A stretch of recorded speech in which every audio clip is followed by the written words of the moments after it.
말씀입니다. 2장 15절에서 19절의 말씀을 우리 한 절씩 누가복음 교독하겠습니다. 천사들이 떠나 하늘로 올라가니 목자가 서로 말하되 이제 베들레헴으로 가서 주께서 우리에게 알리신 바 이 이루어진 일을 보자 하고 빨리 가서 마리아와 요셉과 그의 누인 아기를 찾아서 보고 천사가 자기들에게 이 아기에 대하여 말한 것을 전하니 듣는 자가 다 목자들이 그들에게 말한 것들을 놀랍게 여기되 마리아는 이 모든 말을 마음에 새기어 생각하니라. 목자들은 자기들에게 이르던 바와 같이 듣고 본 그 모든 것으로 인하여 하나님께 영광을 돌리고 찬송하며 돌아가니라. 아멘. 일부에 배우신 여러분 환영합니다. 옆에 분 보면서 축복하겠습니다. 힘내십시오. 주님이 함께 하십니다.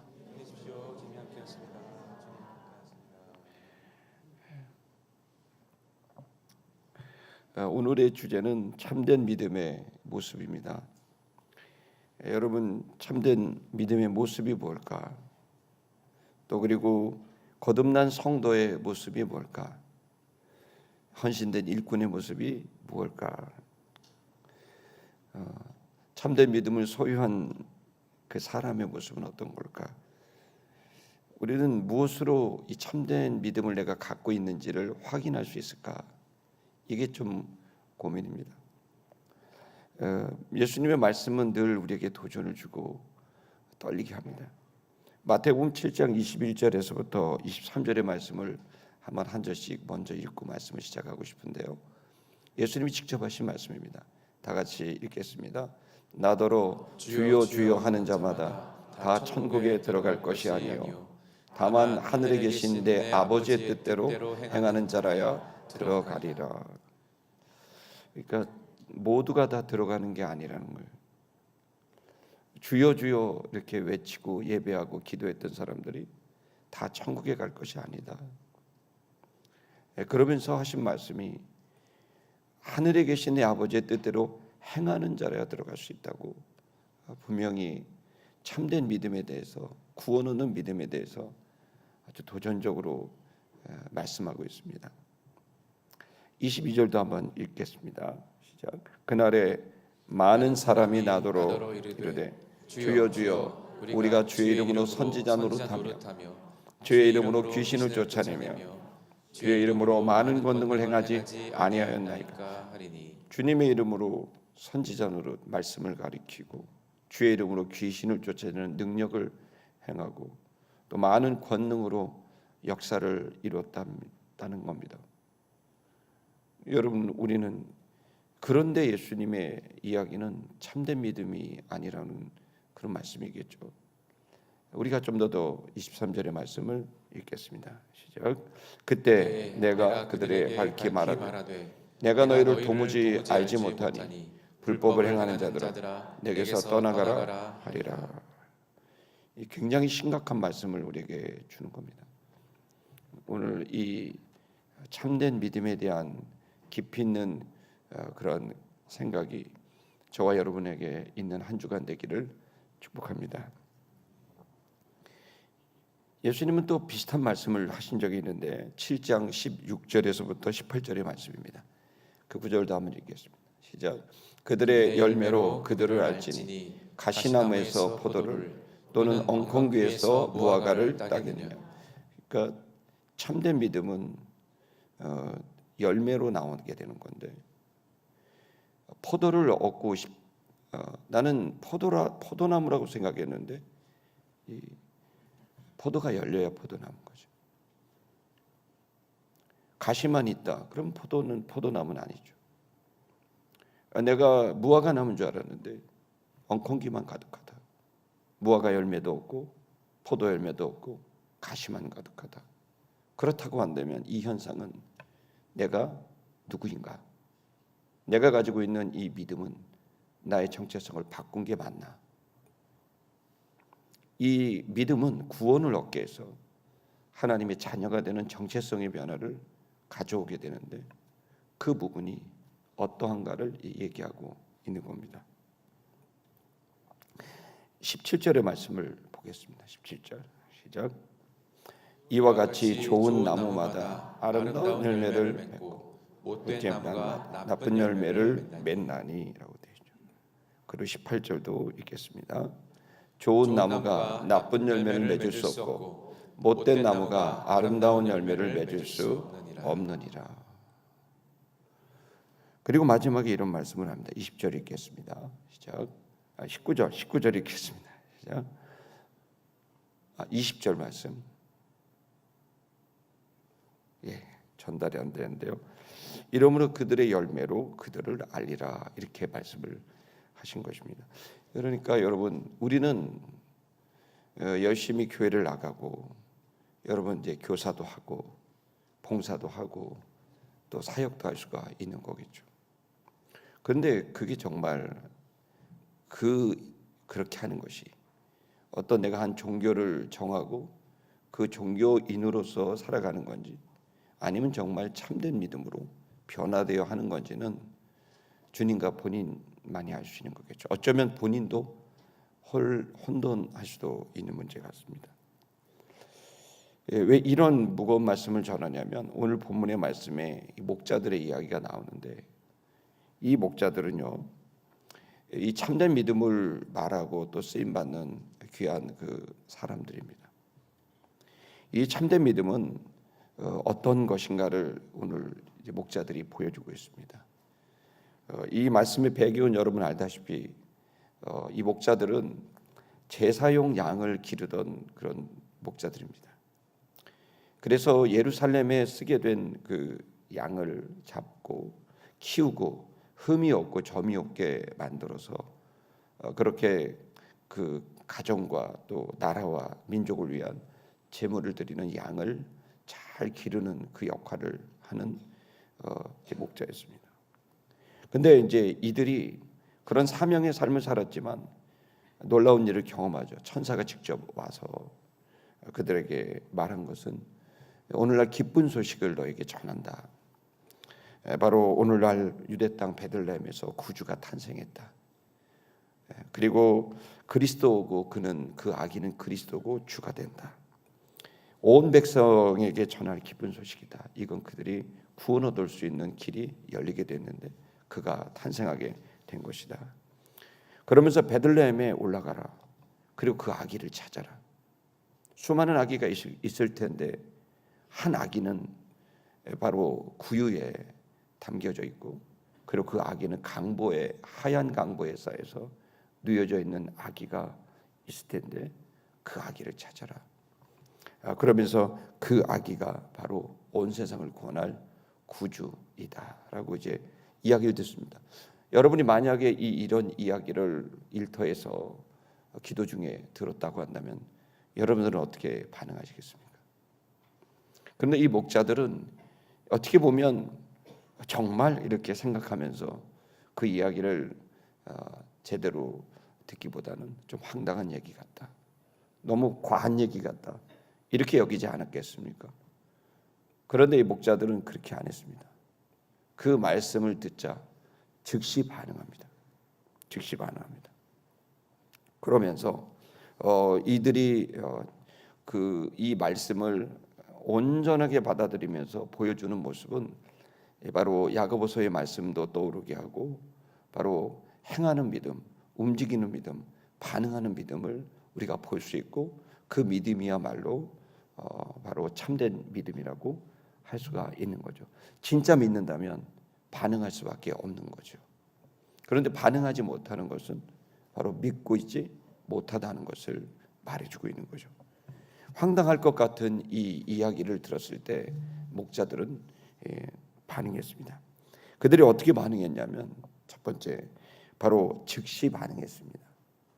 그리고 두 번째, 이들은 어떻게 반응했냐면 신앙 공동체와 함께 의논하고 이 말씀에 어떻게 반응할 것인지를 의논하고 결정하면서 뜻을 세우는 그 모습으로 이제 보여지게 됩니다.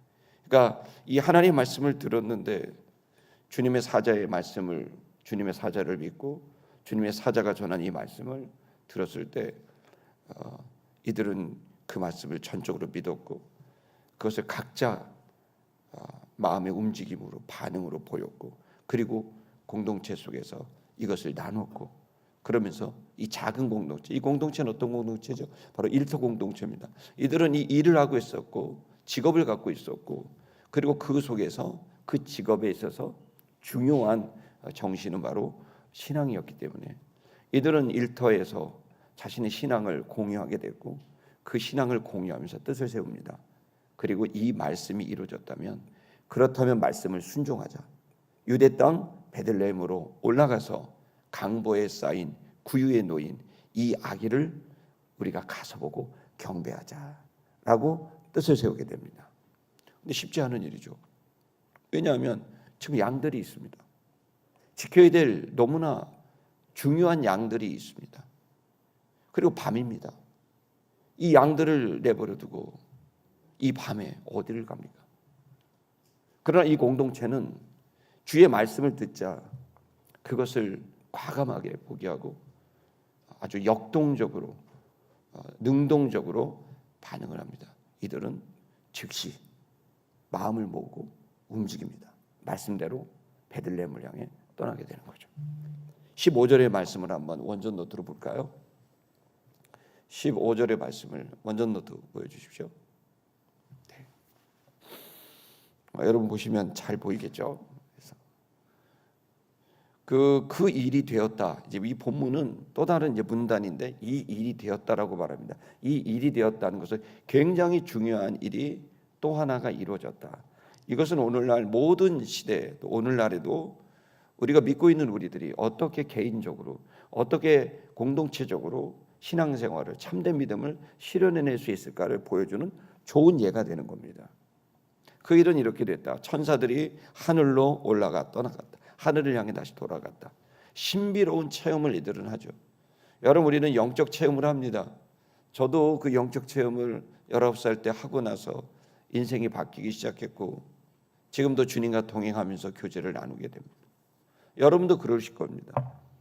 우리는 지금 성경을 펼 때 주님이 깨닫게 하셔서 영감 있는 말씀으로 영적인 말씀이 들리고, 기도하게 됐을 때 주님께서 우리에게 감동을 주셔서 응답도 주십니다. 자, 이렇게 주님은 우리의 일상에서, 기도의 그 밀실에서, 그리고 예배 중에, 또 내가 말씀을 펼 때, 사건을 경험할 때, 그때마다 성령님의 음성이 우리들에게 들리지 않습니까?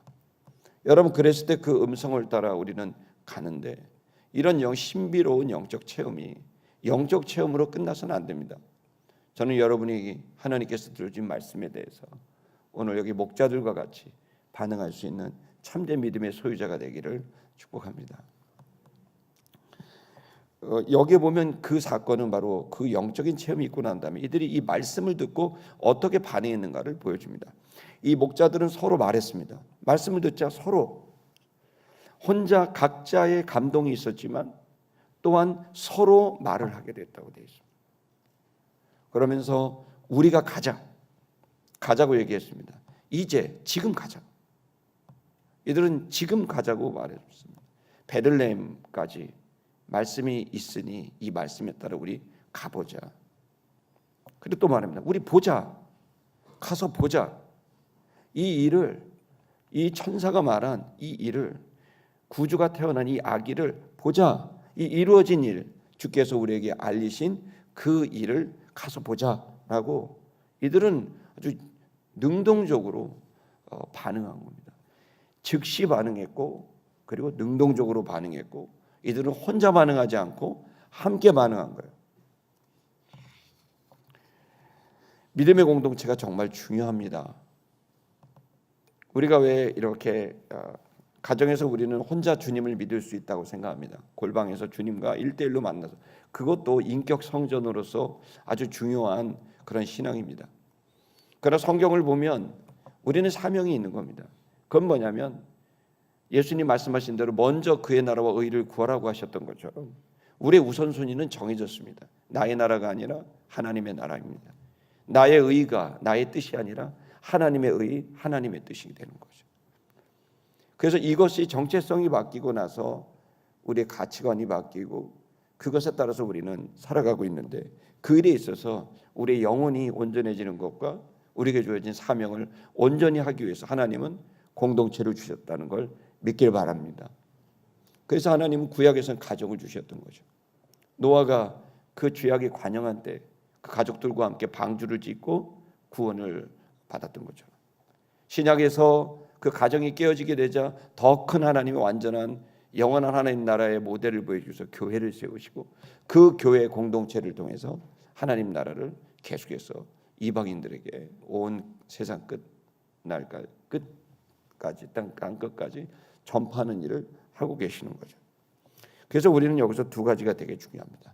각자 믿는 신앙과 그리고 공동체로 반응하는 신앙을 같이 가져갔을 때 우리는 우리의 영성의 관리와 사명을 완수할 수 있는 힘을 얻게 되는 걸 믿길 바랍니다.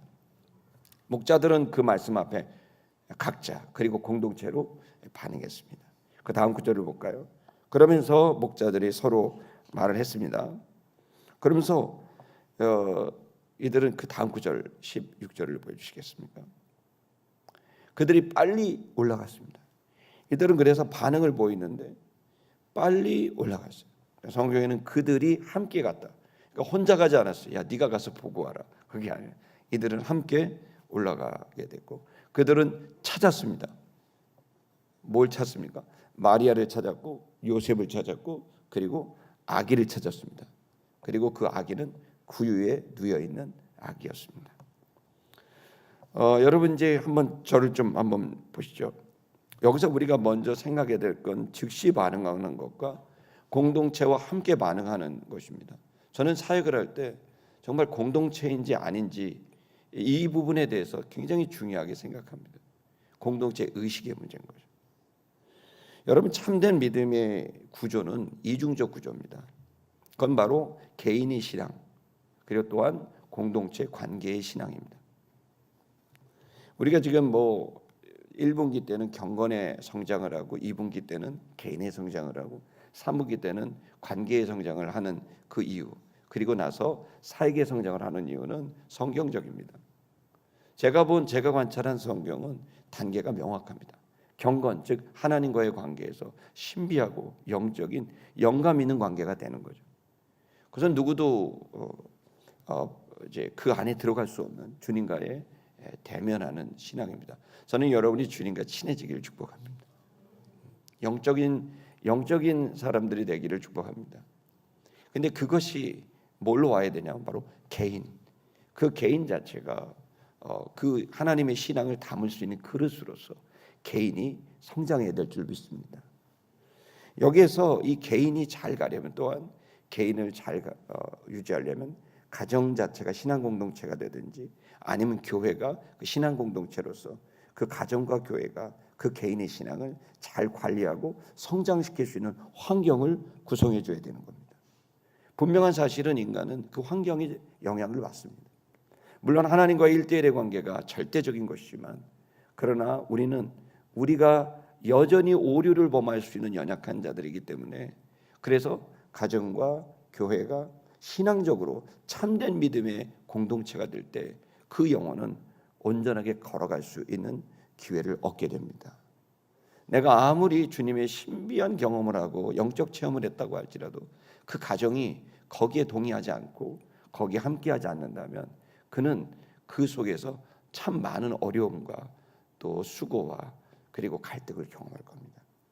또 그가 아무리 신령한 경험을 하고 주님과 친밀한다 할지라도 교회 자체가 거기에 신경 쓰이지 않고 그런 영적인 공동체가 되지 않는다면 그 사람은 이 교회에서 너무나 큰 어려움과 고민을 겪게 될 겁니다. 그렇기 때문에 여러분 우리 이 이중적 구조 공동체로서 존재하는 신앙과 그리고 개인으로서 존재하는 이 신앙에 대해서 여러분 생각하셔야 됩니다. 왜 이것이 중요하냐면 우선 여기서 중요한 것은 공동체는 두 번째입니다. 실제로 여러분 각 개인이 여러분 자신이 주님과의 교제를 잘 담아낼 수 있는 그릇으로서 여러분의 인격이 설 수 있기를 축복합니다.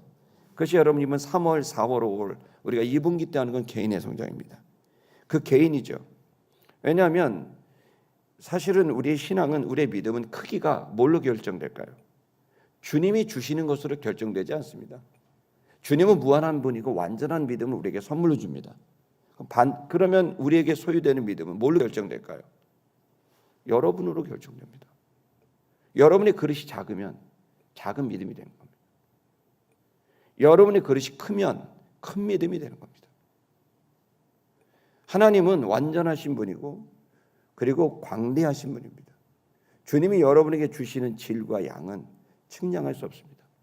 그런데 여러분이 쓸 수 있는 것은 여러분의 그릇만큼만 쓸 수 있습니다. 죄송한 말이지만 각자의 내면의 그릇이 다릅니다. 어떤 그릇은 큰 그릇이 있고 어떤 것은 적은 그릇이 있습니다. 이 개인의 성장은 바로 여기에 초점을 둡니다. 하나님에게 문제가 있는 게 아니라 나의 그릇의 문제인 겁니다. 그러면 이 그릇의 크기는 뭘로 결정될까요? 그릇이라고 하는 것은 인간이 가지고 있는 의식입니다.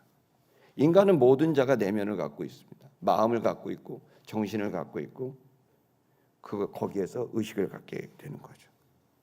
그러면 인간의 그릇의 크기는 의식의 크기입니다. 그 사람이 깨닫는 것과 느끼는 것에 그 의식이 높으면 여러분 많은 큰 그릇이 될 수 있고 그 의식이 낮으면 낮은 그릇이 될 수 있죠. 더 정확히 말씀을 드리면 그 의식의 그릇은 무엇인가 하면 여러분이 가지고 있는 바로 문제의식, 내가 관심을 갖고 있는, 내가 초점을 두고 있는 그 문제의식의 크기가 여러분의 그릇의 크기인 거예요. 여러분이 만약에 가정에 대한 것만 계속 초점을 맞춘다. 그럼 가정만한 그릇이 됩니다. 가정에게는 충실한 사람이겠죠. 그러나 그 그릇은 가정만한 겁니다. 문제의식을 또 내가 사명의식을 가정을 넘어서 내가 교회다. 그 교회를 위해서 내가 교회 고민이 많아. 우리 교회는 이랬으면 좋겠어. 그 의식이 커진 거죠. 가정만한 의식이 교회만한 의식으로 커진 거죠. 그러나 여러분 거기에 멈추겠습니까?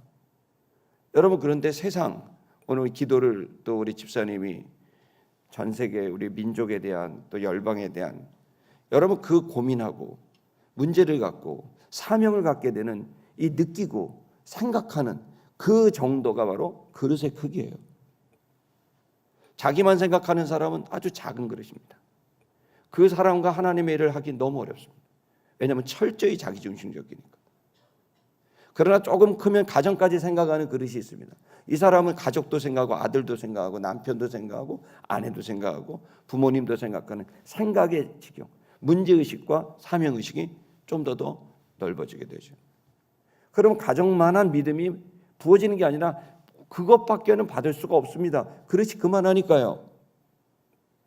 저는 여러분의 그릇을 크게 할 수 있기를 축복합니다. 그래서 여러분 개인의 성장에서 매우 중요한 것은 의식의 성장이에요. 그 의식의 성장은 보다 더 넓은, 보다 더 큰 문제를 다루고 고민하기 시작하면 그 사명으로 받아들이려고 생각한다면 여러분의 그릇은 점점 더 커지게 되고 그 큰 그릇에 주님은 큰 그릇에 합당한 큰 믿음을 그에게 부어주신다는 걸 깨닫기를 축복합니다.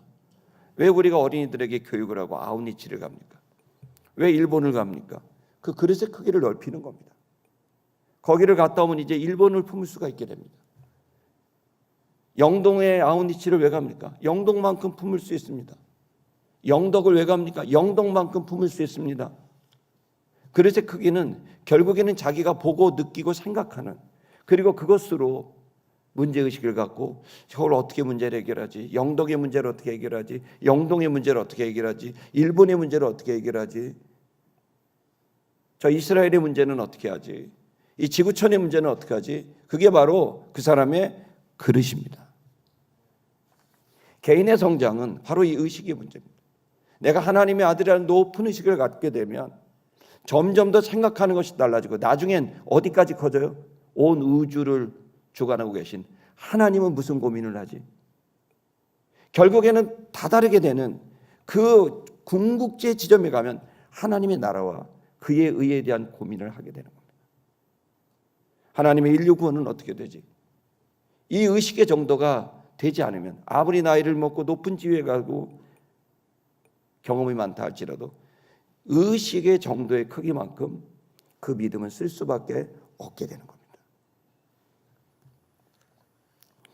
여러분의 내면이, 여러분의 의식이 여러분 커질 수 있기를 주의 이름으로 축복합니다. 그래서 여러분 점점 더 큰 것을 취급하고 다뤄야 돼요. 고민해 보셔야 돼요. 아멘.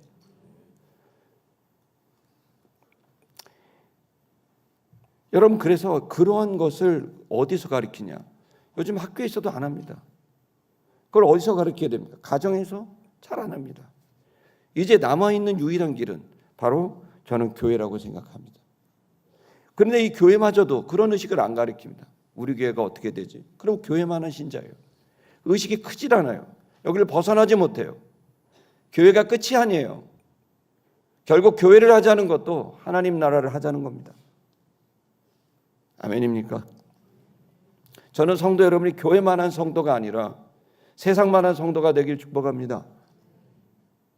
가정 안에서 하나님 나라가 이루어지고 교회 안에서 하나님 나라가 이루어지고 이 사회와 도시와 국가와 지구촌 안에 하나님 나라가 이루어지게 되는 것, 그런 문제의식을 갖고 세상을 바라보는 이 세계관, 이게 기독교 세계관이고, 그 속에서 내가 무엇이 가장 큰 가치냐라고 했을 때 하나님의 나라와 의가, 그분의 나라와 그분의 의가 가장 큰 가치라고 생각하는, 먼저 그것이 가장 큰 가치라고 생각하는 이 가치관을 갖고 있는 사람들이 교인들인 거예요. 여러분과 저는 예수 그리스도의 죽으심과 부활로 하나님의 자녀가 됐습니다. 하나님의 자녀가 됐다면 하나님의 자녀다운 의식을 가져야 됩니다. 하나님의 자녀다운 눈높이를 가져야 되고 하나님의 자녀다운 포부를 가져야 됩니다. 저는 여러분이 그런 의미에서 하나님 나라가 그렇다면 어떻게 실현될까? 그 실현은 또다시 내 내면으로 들어옵니다. 여러분, 우리가 하나님의 나라를 이뤄내는 데 있어서 가장 중요한 게 뭘까요? 여러분, 예수님께서는 이 땅에 오실 때 하나님이셨지만 인간의 몸을 입고 오셨어요. 하나님의 나라가 실현되길 위하고 하나님의 의가 실현되길 원하는, 여러분, 그 일에서 가장 첫 번째 길은 인간이 되는 거예요. 목사가 되기 전에 인간이에요. 좋은 목사 되기 전에 좋은 인간이 되어야 돼요. 그 참된 인간이 되게 하기 위해서 진리를 주신 거예요. 그 참된 인간이 살아갈 생명을 주신 거예요. 그 참된 인간이 어떻게 살아갈 수 있는가를 위해서 길을 주신 거예요. 그 길이 바로 예수고, 그 생명이 바로 예수고, 그 진리가 바로 예수가 되는 거예요. 그것은 곧 하나님이 천지를 창조할 때 가지고 있던 그 창조의 목적대로 여러분 우리에게 다시 돌아갈 수 있는 기회를 주시는 참된 인간이 되는 것. 그렇게 됐을 때 이 참된 인간이 회복될 수 있는 유일한 길은 창조자 하나님과 다시 회복하는 길밖에 없습니다. 예수 그리스도를 통해서 그 하나님 아버지와 하나가 됐을 때, 그 성령님 우리 속에 부어지게 됐을 때, 태초에 우리를 지을 때 그 코에 생기를, 성령을 불어넣어 주신 것처럼 다시 우리 안에 성령이 불어오게 됐을 때 그 하나님의 생명이 내 인격을 완전히 압도하고 이끌어가게 됐을 때 여러분, 우리는 참된 인간이 되는 겁니다. 그래서 여러분, 교회는 결국에는 창조주 하나님이 만들려고 했던 그 인간, 그 창조주 하나님이 만들었던 인간의 정체성인 하나님의 자녀, 이 하나님의 자녀를 되게 하는 일이 바로 선교고, 그리고 그 하나님의 자녀로 성장할 수 있도록 하는 게 교회 생활이고 신앙생활인 거예요. 결국 세상에 나아가서 하나님의 자녀인지도 모르고 살아가는 사람들에게 복음을 전하고 그들에게 예수 그리스도를 통해 향해 오라고 회개를 전파하고 예수를 믿어 하나님 아버지와 다시 하나가 되라고 전하는 전도와 그들에게 생명의 씨를 심는 것과, 그리고 그들을 잘 가꿔줘서 그들이 잘 화초가 자라듯 잘 가꿔져서 성장해서 그들도 또 다른 씨앗을 낼 수 있는 사람이 되게 만드는 이 생명의 재생산, 그리고 계속해서 퍼지게 되는 하나님 나라의 확장, 여러분, 이것이 우리가 가는, 교회가 가는 가장 중요한 일이라는 걸 믿기를 축복합니다. 그래서 여러분, 우리는 이 진리를 안 거예요. 사람들은 이게 진리가 안 통할까요? 아니에요. 제가 요즘에 참 감사한 게 지금 세례를 안 받고 지금 열심히 주일 예배 열심히 나오는 한 16분, 7분 된다더라고요. 성인들만. 우리 교회는 지금 비신자들이 지금 막 예배 이 자리에는 2부, 1부는 거의 안 올 것 같고 2부 때 주로 올 것 같은데 17명 정도 되는 세례를 안 받고 지금 아직 주님께 자기를 드리지 못한 성도들이 지금 나오는데 진짜 놀라운 사실은 설교 끝나면 그분들이 질문이 제일 많아요. 죄송합니다 여러분. 설교한 시간을 너무 기뻐하고 있어요. 아 진짜요. 아 옆에 세계에서 제일 좋은 온누리 교회 있죠. 20만 명이에요. 충신교회 있죠. 장로교에서 제일 좋은 교회 있죠. 문제가 한 번도 없었어요. 창립 이래로. 단 한 차례 문제도 없는 교회. 아 여러분 3일교회 여의도 순복음교회 세계에서 제일 커. 여의도 침례교회 한국에서 제일 좋아.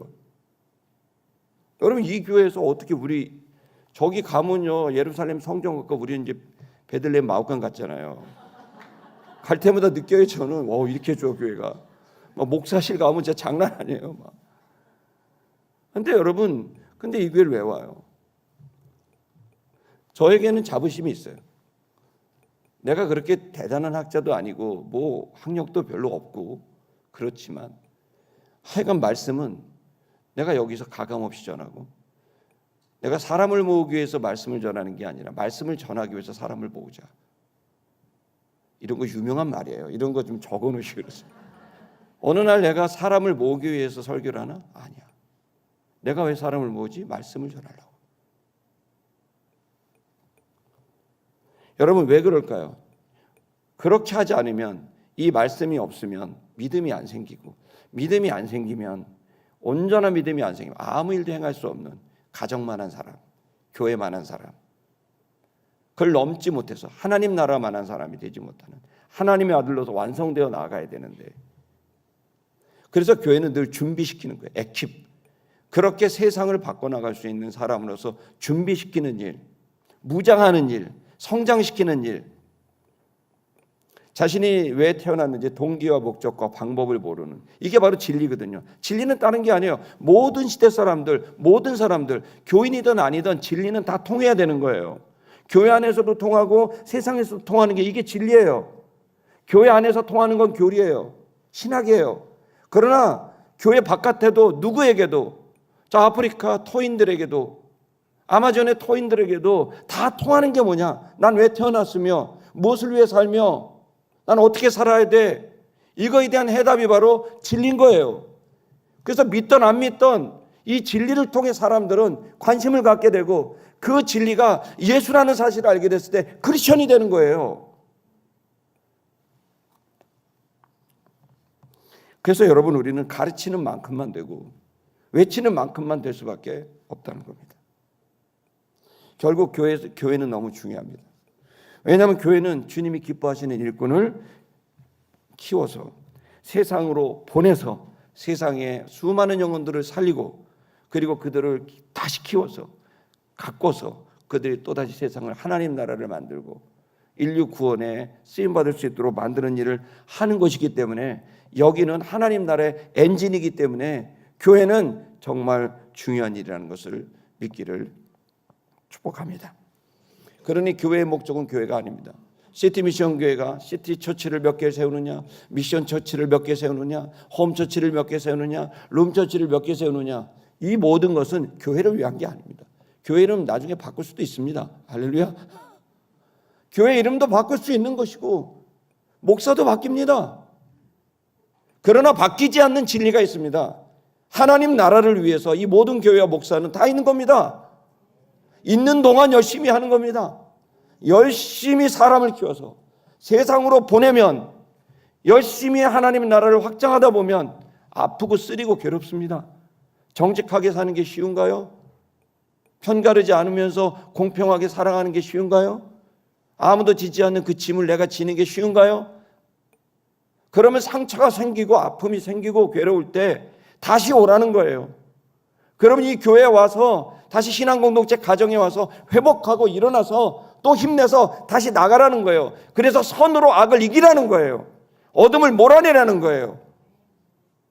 여러분 이 일을 교회가 하는 것이고 그리고 이것이 가정에서 일어난다면 그 가족이 바로 교회가 되는 것이고, 그리고 그것이 외롭게 혼자 믿는다면 골방에 들어가 주님과 씨름하는 그 골방이, 여러분의 인격이 교회가 되는 거예요.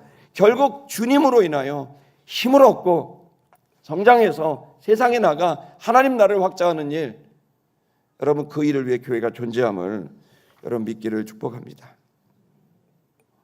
그래서 교회는 계속 사명을 깨닫게 해줘야 됩니다. 왜 우리가 사는지. 여러분은 사람들에게, 여러분 가족들에게 생명과 풍성함을 공급하라고 사는 겁니다. 아멘이 이렇게 안 나올지 알았습니다.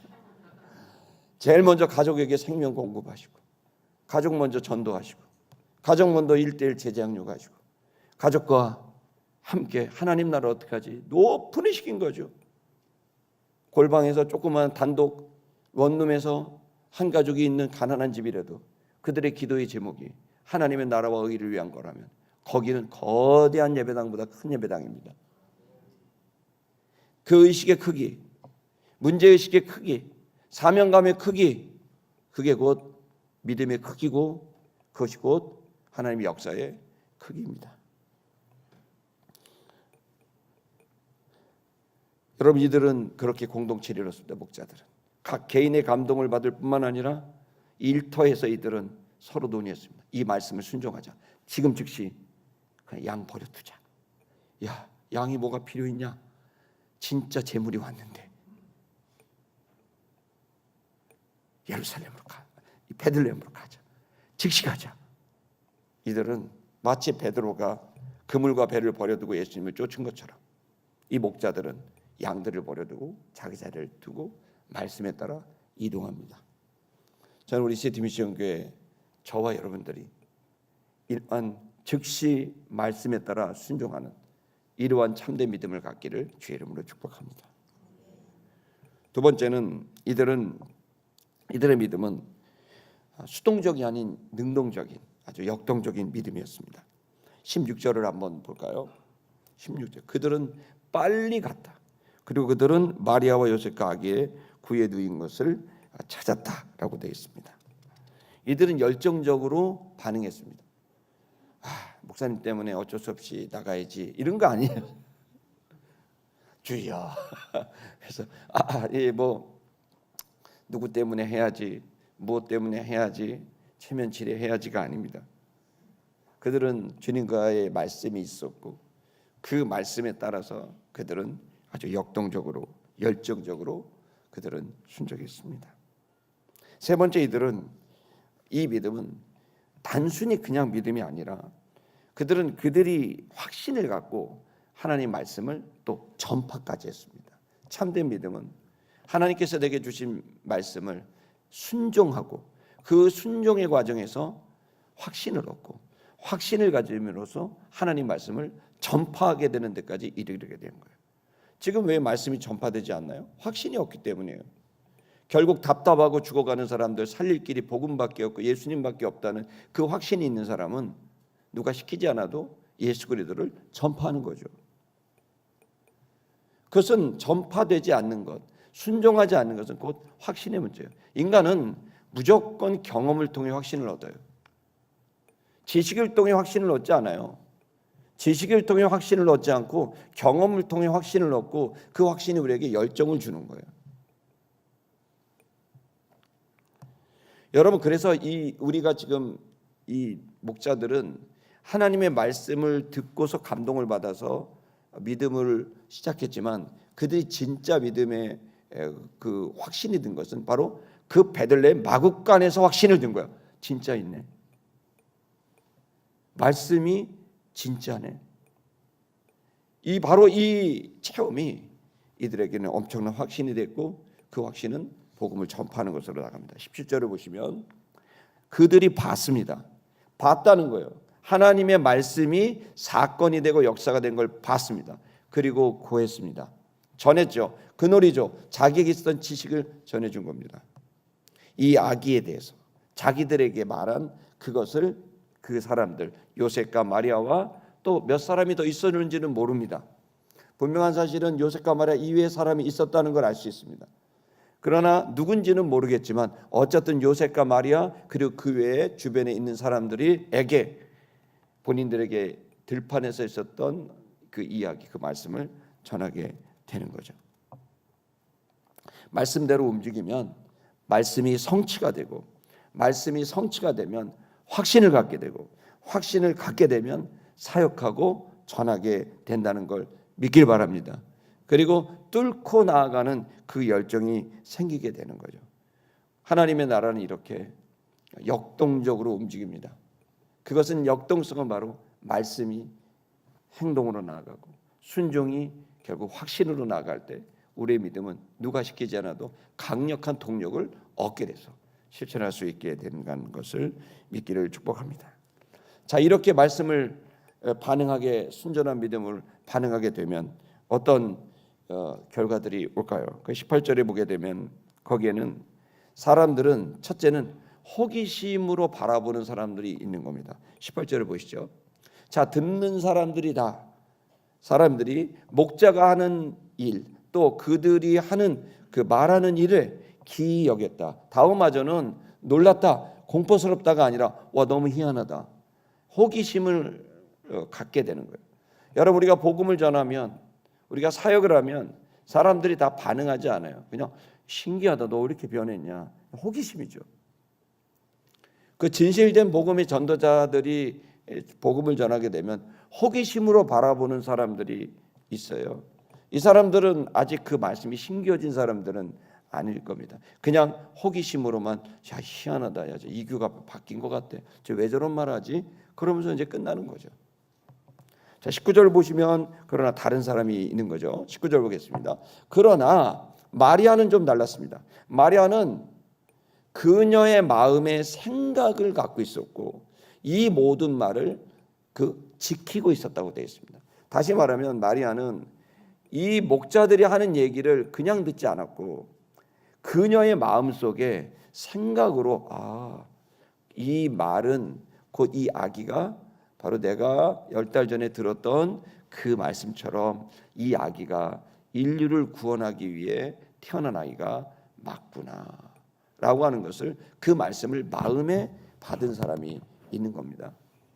여러분, 복음을 전하고 우리가 신앙을 나누고 간증을 하면 두 종류예요. 호기심에 어린 사람이 하나가 있고, 그리고 끝납니다. 그러나 어떤 사람은 그것을 마음에 받는 사람이 있기에 여러분 열매가 있을 줄 믿습니다. 이번에 도시선교 축제하는 것도 그거 아닙니까? 저는 85명 정도를 계속 하고 있어요. 근데 뭐 반응들이 있어요. 반응 안 보이는 사람 되게 많고, 웬일로 목사님이 연락을 주셨나요? 막 그러고 난리가 나는데, 그냥 그렇게 뭐 제가 그 시즌마다 계속 하고 있고 그럽니다. 그리고 뭐 반응들이 실제로 그렇습니다.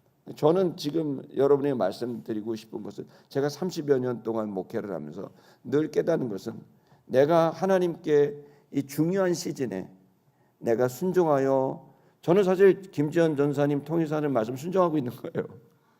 시키는 대로 설교하고 시키는 대로 다 하는 거예요. 지금 도시선교 진짜 설교 제목 다 저한테 알려줘요. 어떻게 하라고까지 알려줘요.